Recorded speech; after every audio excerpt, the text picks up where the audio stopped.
Hi guys, and I was actually wondering about what you guys think about this special question, because I bet that none of you have ever thought of whether the X70 is better than the Perdana, or maybe it is the other way around. We all know that the highest spec X70 is called the premium two-wheel drive, and the high spec Perdana is called the 2.4P. Comparing these two cars, there is no right and wrong. These two cars, they have their advantages, they also have their disadvantages. So let me talk about value, right? When we talk about value, we are talking about basically what the car is able to offer to its owners or its consumers. Basically, in my opinion, the X70 offers better value than the Perdana, because you imagine this, the X70 has the high Proton voice feature, okay, and that is something that the Perdana does not have. On the X70, you get the ADAS feature, okay, which is the driver assistance system. This is also something that you don't get in the Perdana, okay, because the Perdana is something that came out about 10 years ago. This year is 2019. The manufacturer Proton has no intention to make any further upgrades so far for the Perdana. If you drive a Perdana, and as compared to the X70, right, I would say that driving the Perdana makes you feel more atas. Comparing the design of these two cars now, the X70 looks pretty much like a premium family car, okay? It is not like those cars that make people think that you are a super important person, a very important person, okay? The feeling of driving or sitting in the Perdana, it just completely feels different compared to the X70. Now you see, the Perdana, the exterior design is something very unusual. The sloping roofline, right? It is those designs that are being inspired by those GT cars like the BMW 3 GT, 6 Series GT, Jaguar XJL. Now these are the cars that inspired the Perdana design. In my opinion, the X70 design, that SUV design, is actually quite typical, I would say. I don't know about you, but the X70 is not a coupe SUV, right? The X70 basically comes down in a boxy shape. You drive on the roads, people are going to look at you because basically this is the best Proton.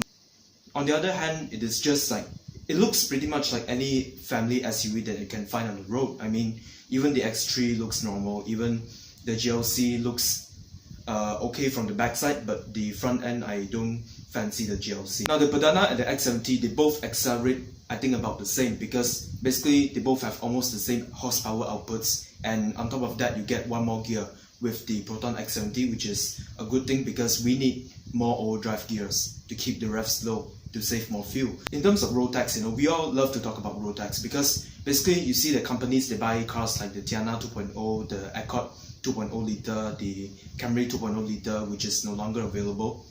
Even the Tiana is not available anymore. Now, they buy 2.0 liter cars because basically 2.4 liter vehicles or 2.5 liter vehicles, they use a little bit too much of fuel. Cars with 2.4 liter, they have higher road tax, right? So we all Malaysians, we all don't like to pay for road tax, because imagine you have a Lexus LS, okay, maybe make it the LS 460. Imagine the amount of money that you could have saved if Malaysia used a different road tax system.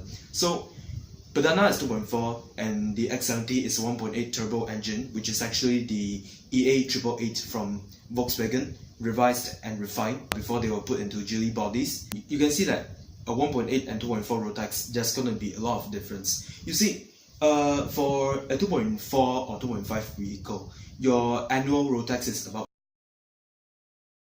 I'm not sure because I don't own any car with 2.5 liter engine, but the thing is that for the Geely Boyue, right, or X70, you see that for a 2.0 liter car, 1 year you have to pay 360 ringgit for the road tax. It is actually slightly more expensive if you own an SUV or MPV body style vehicle. So that means that for a 2.0 car, the road tax is going to be something like 440. And so imagine like the X70 is basically 1.8. So I think the road tax is going to be about maybe 380 or around that figure. So you can see that the amount of money you save, right?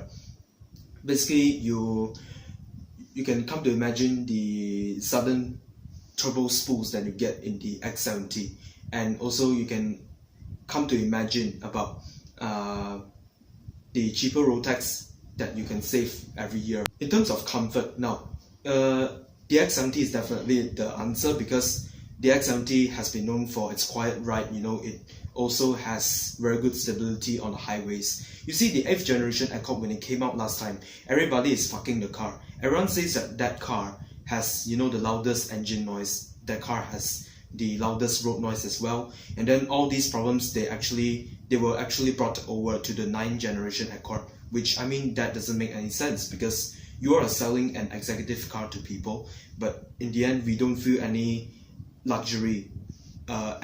At the very least, in the 9th generation Accord, right? Of course, you get the very nice dual screen ICE, but the thing is that, what's the point of the ICE if your car rides so stiff, if your car makes us hear so much of road noise, okay? But the Perdana is slightly quieter than the 8th generation Accord, not by much, but my friends say that it is quieter due to the fastback design, okay? I'm not sure of how that affects the physics, but maybe, I guess that the fastback design is able to let air to flow off its body smoother.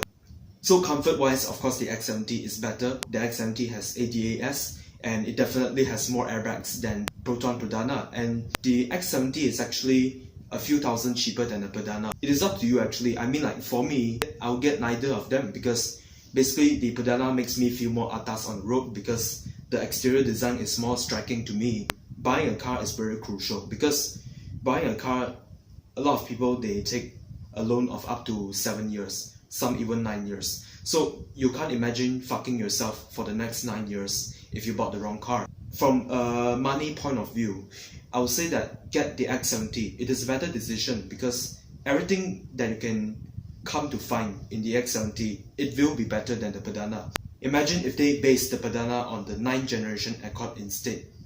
Maybe that would trigger people's decisions a bit, because basically the 9th generation Accord has a lot of good specifications. It's up to you. I guess that there are also other cars out there. Okay, I'm not forcing you to stay in the Proton league, but the thing is that I'm just giving you a direction, decision-making guide, okay? I am personally not very professional with cars as well, so I'm just there to help the masses, the mass consumers. Like, people who are better in cars, maybe you all can go and test out the cars yourself, and then you all can form your own judgment in terms of these two cars, like the performance status, the comfort, the safety as well, or even the ergonomics. You all can just test these cars yourself. Oh yeah, ergonomics, right? I find that the X70 is way more ergonomic than the Perdana, because Perdana at the back, or even the 9th generation, right?